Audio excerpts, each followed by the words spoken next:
Lightning like Steve McQueen. I'm in the fast lane when the light turns green. And I built tough, I ain't nothing but grit. Cause I made rugged blood, sweat, and spit.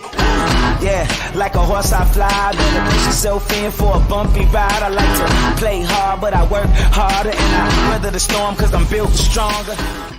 What is up, ladies and gentlemen? We are back. We are live. It is the Freight Coach Morning Show, the top morning show in transportation, coming to you guys every single weekday, 8:30 a.m. Pacific, 10:30 Central, to break down some industry headlines, and most importantly, provide some actual insight into what you can do with all of this information.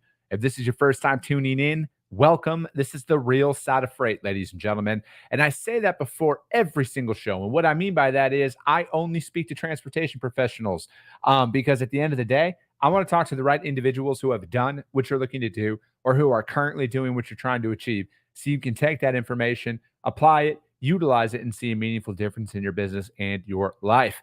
James Courier, what is up? Let's go. Over on YouTube, Dylan Turner, good morning. Let's go. And he says, thank you for all the time on these, man. I appreciate that, Dylan. Thank you so much.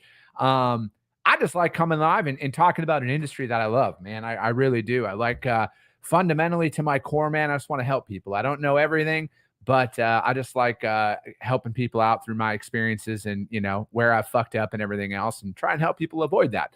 Corey Buchan, happy hump day. He's also over on YouTube. You guys, I'm making a big push. I'm just going to be blunt. I want to remove going live on LinkedIn and only go live on YouTube. So I'm making a big push to transition all of my viewers and followers on LinkedIn over to YouTube. Just look for the Freight Coach on there. I'm making this decision because I have been told by numerous people that the stream is exponentially better over on YouTube. And frankly, for some reason, LinkedIn does not like to notify anybody that I go live, and people have a very hard time finding my stream on LinkedIn for whatever reason. I'm assuming it's this thing behind me that they don't like showing up on their stream, but YouTube doesn't do that. So if you guys could please go over to my YouTube channel, The Freight Coach, if you want to see this stunning face every single day, go to YouTube, look for The Freight Coach on there, and subscribe to it on there, you guys, because from just everything that I've been told, the stream is exponentially better over on YouTube than it is on LinkedIn. And Flo, good morning. Happy Wednesday. And she says she tried it on YouTube with the thumbs up. Micah Campo, she will go that way now. Thank you, Micah. I appreciate that. But yeah, you guys, that's just what we're doing. It's just a lot better stream quality over there. So I'm slowly migrating to get it over there.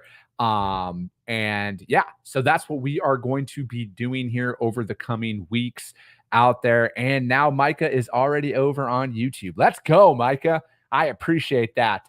Let's get into a couple of things here. Sorry about yesterday, you guys. Like literally fucking 10 minutes before the show goes, my internet would not connect at all. And it just would not allow me to go live for whatever reason. But, you know, things happen in the real world, you guys. Nothing's perfect. And, you know, here we are.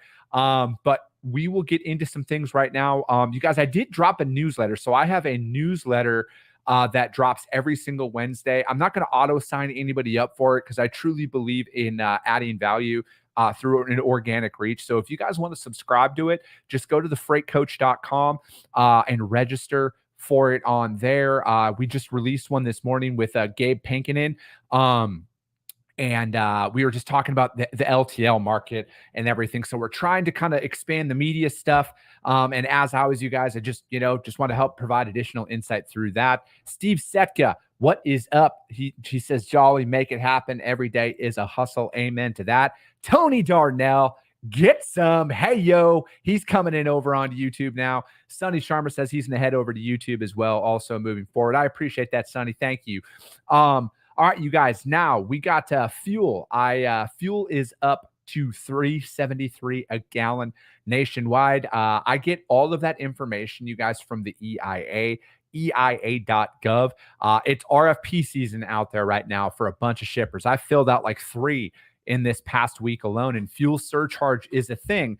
And now a lot of RFP shippers, you guys, have their own fuel schedule. All right. So hypothetical example, They do a weekly fuel schedule. This week it might be 50 cents. Next week it might be 52 cents. And it's all based on the national average. And that gives you an idea, because if you're going in there and you're bidding on a quarterly basis, a biannual, or an annual basis, you need to know how fuel trends are, because if you're going to commit to long-term pricing in this market, or really in any market, you need to see how things are trending out there to get a better idea on how you can position yourselves with your bids. So it's a great resource, EIA.gov. I'm not a fan of the gov all that often, but they, that's one that they can't really fuck with the data.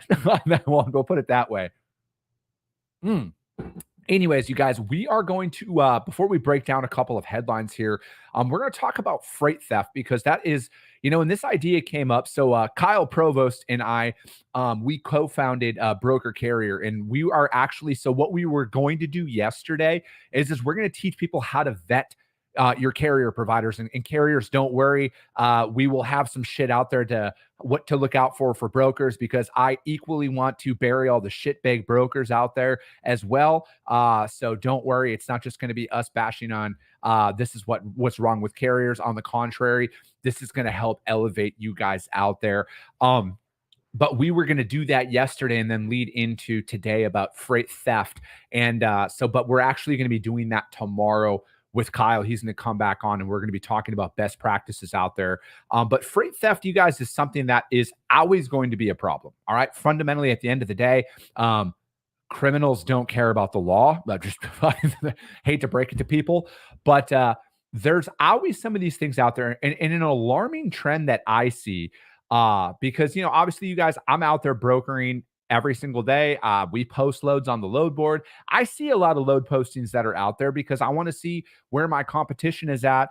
I see an alarming trend of people posting the actual fucking commodity in the load posting. And my biggest piece of advice, if you don't want a giant target on your fucking back, remove that. Okay. Remove the commodity in there. Because at the end of the day, you guys, you're just making it easy for them to go in, and you wonder why people are taking loads for whatever fucking price out there. That's why, because that's probably their intention is to take the load. Now, that's not in every single situation, so I'm trying not to use blanket statements here. But if you're posting a commodity out there, stop immediately, especially if you have high street value stuff, bottled water, beverages, household goods, shit like that. That stuff's easy to fucking lift and sell on the street, you guys. So remove that from your load posting. That is literally the biggest freight theft tip I can give anybody. Unless you are literally hauling fucking recycled, bundled up trash, or that's an oxymoron, but you guys know what I mean. That's the only time I would say post your commodity in there, because I don't know who's stealing fucking recyclable plastics or trash and stuff like that. But again, I think it's a great habit to start right there. Remove the commodity from the load posting when you're talking to the driver. Put that in there. Obviously, if it's a hazmat load, post it as a hazmat and mark in there that it is hazmat or whatever that looks like. But stop putting a target on your back, you guys. I've been talking to people here recently, and ironically, the only times that people's loads have been stolen here in the last probably year, I'll put this data set out there for my own personal conversations, is when they were posting the commodity in the postings. Now, that's not every time, but again, stop doing that, you guys. Save that for the conversation when you're actually speaking with them out there. I think that's a great first step for a lot of you to do. Is to remove that out there. Jose Gonzalez, good morning to you, Jose. Thanks for tuning in, man. He's over on LinkedIn. But yeah, I think that's one of those big things, you guys, because as our country and commodity, like in the economy and everything continues to operate in the dumpster where it is. I mean, again, freight theft and theft is always a problem, like fucking no matter what, but especially right now, as times get tough out there, it's always an opportunity. Crisis is a great opportunity for chaos and stuff like that. So things are always exponentially increased, but especially right now, you guys, because it's the holidays. Okay. July 4th weekend, massive freight theft time. Because again, you guys, look at it like this. The holiday literally starts next Wednesday. All right. Most people are going to shut down, take a half day on Wednesday the 3rd. They're going to be closed all day Friday the 4th or Thursday the 4th. realistically, they're going to all be closed on Friday the 5th too, or they're going to be a skeleton crew, maybe a half day there as well. So freight is going to be sitting for an extended period of time. So what are you going to do as a service provider next week? Are you going to be are you going to be finding out where the carrier is storing the freight? Is it going to be in a secure lot? Is it going to be at the driver's home? Again, take care of all of these things on the front end, you guys, because next week it's always an influx in freight theft and everything else out there. So pay attention to that, and then also pay attention to the headlines the middle of next month when everybody's starting to say, "Oh, spot market, there's life in the spot market, and there's tender rejections we're raising and everything. Is July the official recovery?" Watch out for that, you guys, because that's just what the holiday does. So don't get any false hope out there.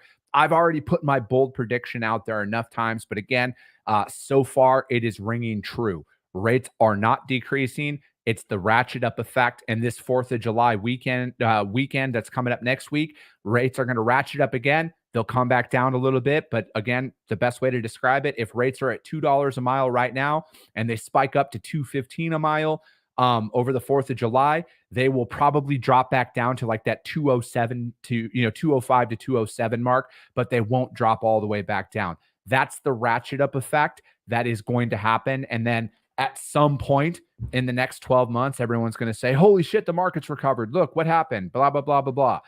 So, but rest assured, you guys, this is kind of normally how it goes out there. Carla Isted, good morning. She's over on LinkedIn as well. But let's get into some articles here, ladies and gentlemen. First article we are going to break down is from truckernews.com. And this was from a couple weeks back, but again, I was going to talk about this a little bit yesterday. The House committee approves $2 million for a new federal cargo theft task force.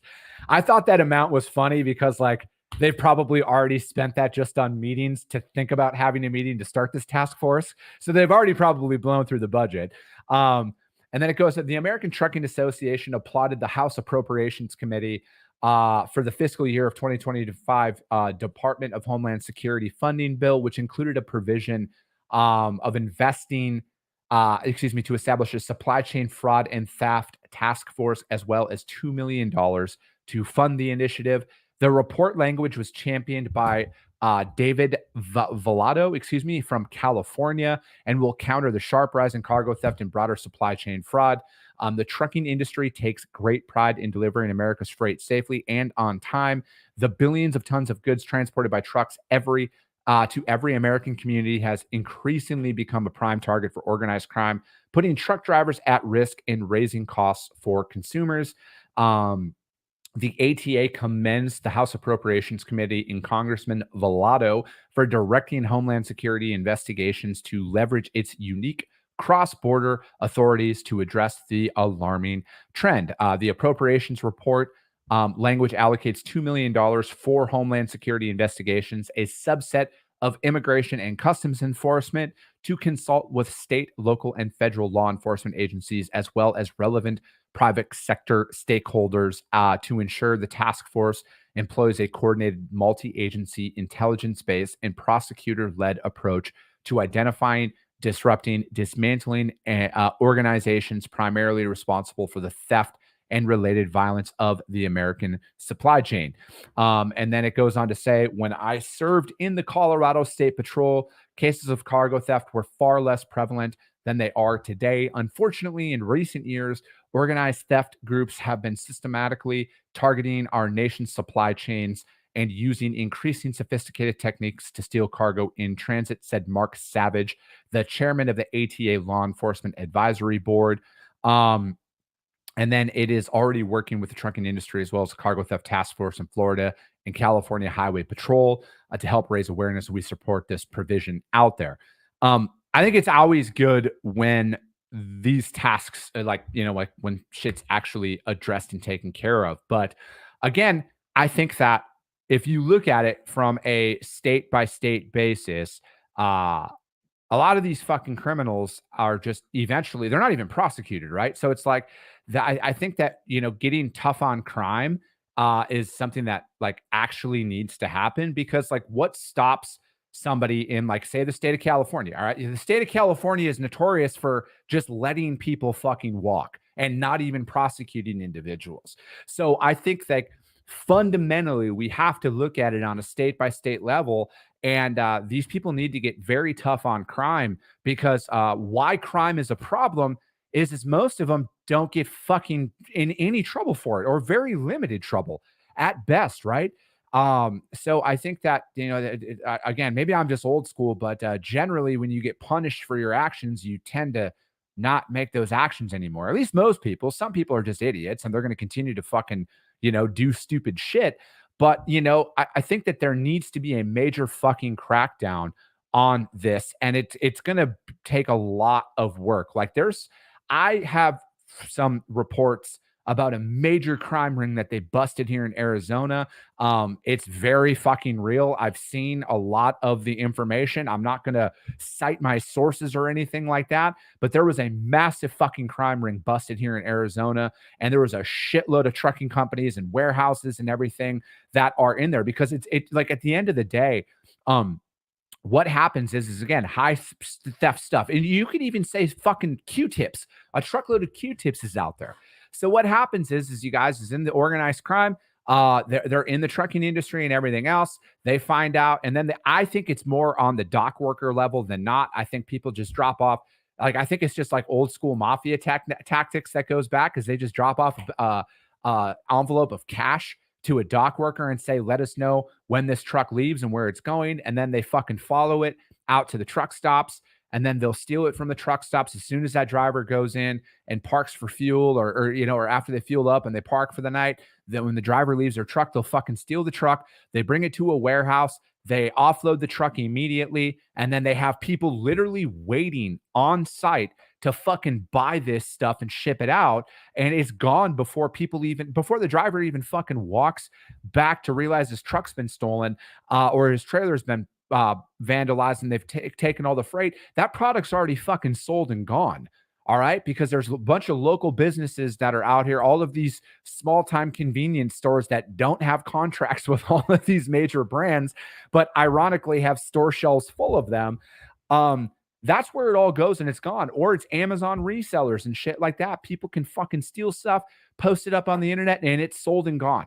All right. So I think, like, they have to fundamentally look at how these people are actually acting and make, but again, I think, like, when the crime rings are busted, actually fucking prosecuting these individuals to where it actually deters people from doing it. Because again, it's just going to shift to the next thing and then the next thing, So again, like, it's great to see these things, but we need to see actual fucking change out there. And I think it's going to unfortunately cost us more than $2 million in taxpayer funding. Robert Cowton, good morning to you, sir. But yeah, you guys, he's watching over on YouTube as well. Hold on, you guys. We just got a quote that came through, ladies and gentlemen. Let's go. Let's go. We got a driver who's getting loaded on site right now as well. Yeah, we hold on one second here.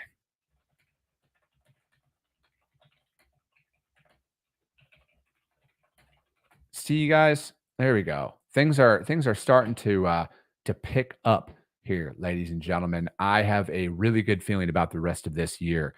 Let me see here. Sage Outcast says, "Hey now, what's up, man?" Sage is watching over on Twitter. All right, you guys. Next article that we are going to break down. This one was from ttnews.com. Aurora Innovation and Uber Freight launch driverless program. Premier autonomy program is designed to provide carriers with early path to purchase and onboard autonomous capabilities. I'm going to love to see how they're going to try and market hey, we want to replace you truck drivers with this autonomous stuff, but we're going to give you a way to do it. I've said this before, and I'll say this again. I think autonomous is a fucking joke. All right.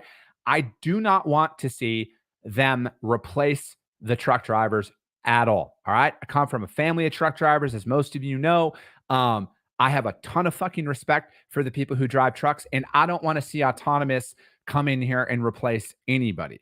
Okay. I don't at all. And I haven't read this article, but I'm assuming there's going to be some clever marketing in here to essentially get buy into this. Uber Freight and Aurora Innovation are launching a program aimed at providing carriers with early access to over 1 billion miles of driverless deliveries. Um, I just think it's funny. Here, buy our shit to replace all your employees. Like, I just wish that that's what the marketing would be on this. Aurora Innovation, start marketing like this. Start marketing to truck drivers and just say, buy our technology to put yourself out of business. All right, just put it out there, please. Called Premier Autonomy, the service is designed to provide carriers with an early and streamlined path to purchase and deploy autonomous capabilities. The company said the initiative, excuse me, sorry guys, I went to public school. The initiative aims to build utilization of autonomous trucks through integration of the Aurora driverless tech. It's not driver technology, it's driverless technology, because that's what Aurora is here to do, is build technology to replace truck drivers. With the Uber Freight platform, Uber Freight and Aurora sees a tremendous opportunity to pad our own pockets. Sorry, I misread that. Uber Freight and Aurora sees a tremendous opportunity to democratize autonomous trucks for carriers of all sizes, enabling them to drive more revenue to drive more revenue, scale their fleets, and strengthen their bottom lines, said Uber Freight CEO Lior. Sorry, I'm probably Lior Ron.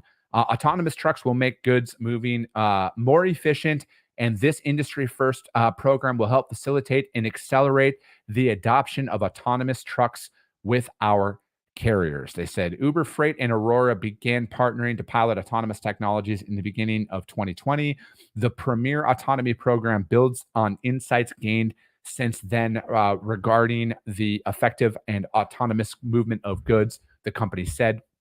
Through the program, Aurora is providing early access to autonomous deliveries to participating Uber Freight carriers through 2030. And then we've had a long-time partnership with Uber, said Zach Andrioni, Vice President of Business Development at Aurora. We've hauled our very first commercial trailer with Uber Freight in 2021. So this is a long-standing partnership. And then Aurora said the scale and density of Uber Freight network made it ideal for autonomous truck deployment. It's not a secret that the freight market is in a recession. There's overcapacity, prices are depressed, costs are up, and the promise of AV is to deliver this supercharged asset that can run more efficiently in excess of hours of service, said Andrioni. So it's already a pretty compelling value proposition. With our program, if you're a middle market carrier who's been wondering how you're going to get your hands on it, this is it. Aurora plans to continue moving loads with Uber, and then we're still pursuing our commercial launch and removal of the driver by the end of this year. At least they said the truth out loud. We're looking to remove drivers. So we expect to haul driverless for our customers after that as a third-party carrier. So we'll own assets, we'll operate them for our customers as any third-party carrier would, and the economies will reflect that, but that's a temporary model. Andrioni explained that Aurora's long-term model revolves around carriers purchasing an autonomous vehicle asset from one of its manufacturing partners. That is going to be an interesting experience for carrier. It's not like owning a truck today. So part of the program will ready them for ownership experience, which we expect to take place in 26 or 27, but it's going to take a while for them to get prepared and onboarded. We have to make sure our network is ready. Again, I'm not a fan of this at all. Cool. I'm a fan of new technologies and everything. I'm just not I'm not a fan of it getting to the point of technology replacing human beings on literally fucking everything. Because again, what are we supposed to do? Right? Like, what are we supposed to do if AI fucking does everything, autonomous everything?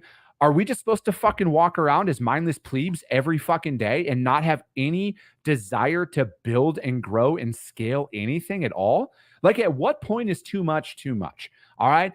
I will never, ever, ever stand for the removal of truck drivers ever, because I'm from a family of fucking truck drivers. I feel like I'd be spitting on my father's grave if I ever supported anything like this. And I again, it's a free market, capitalism, all of that, but they're not, they're literally sitting here and trying to market again. Aurora Innovations just come out and say the loud part out loud. Truck drivers, we want to replace you. Okay. We want to remove you from the supply chain. Just come out and fucking say it. All right. Cause that's what you mean. You can put any fancy marketing shit on there that you're probably paying some fucking consultant 6 figures to do. Donate money to charity on my behalf. I just told you all you need to do for marketing. Cause just say the fucking truth. All right. You don't give a shit about the people that you're trying to put out of business right now. And that's that. So that article is from ttnews.com. Again, I'm not a fan for it. I'm not going to be a fan of it ever at all under any circumstances. So, yeah, let's see here. Robert Counton says, remember, there are no problems, just issues or concerns to address. Yeah, I mean, that's a good point. But I think it's a problem that people are trying to replace humans. Again, technology is great, you guys, obviously, but like there's got to be a fucking point here where it's going to go too far. All right. It's going to go too far. And then there's just going to be a bunch of people walking around with no fucking jobs, and it's just the trickle down effect of a bunch of bullshit. All right. I'm just not going to stand for it at all, especially when it comes to replacing the profession that has literally been in my family for like almost 100 years at this point. So I'm just not going to stand for it at all. Steve Setka, corporate America doesn't value the human over the bottom line. It's always been the case. Yeah, man. I mean, there's definitely corporations out there. I wholeheartedly agree with that. There are definitely corporations out there that only value the bottom line. I believe I'm a capitalist at heart, right? Like I am. I'm a capitalist, but I believe in responsible capitalism. I believe in giving back to others with it in everything else. But yeah, I don't think we're going to have time to get into the other articles that we got on because I got on a little bit of a soapbox there, and it happens because I fucking hate some of this shit that's out there and being perpetuated. But that will be it for today, ladies and gentlemen. Again, my man Kyle Provost is coming on tomorrow. We talked about freight theft idea, like things to stop right now and today. And then tomorrow, we're going to show you how to properly vet a carrier. Carriers, rest assured, I am going to give you all of the tips and tricks that you need to spot a shitbag broker right away in the booking process and even on the load posting thing. All right. I'm going to fucking put that out there as well. And we're going to help you guys identify this because I really just want to help highlight the right people out there that are doing the right thing across the board. Because I feel like that is a major deterrent to eliminate a lot of the shady behaviors that goes on, is because if we elevate the industry out there, you guys, we're going to elevate the right people, and that's going to help keep the right people successful out there. But as always, you guys, if you guys got value in what you heard, subscribe to the show, share it out there to your network, because if you see value, your network's going to see value as well. I appreciate you guys. I love you guys, and we'll be talking to you soon.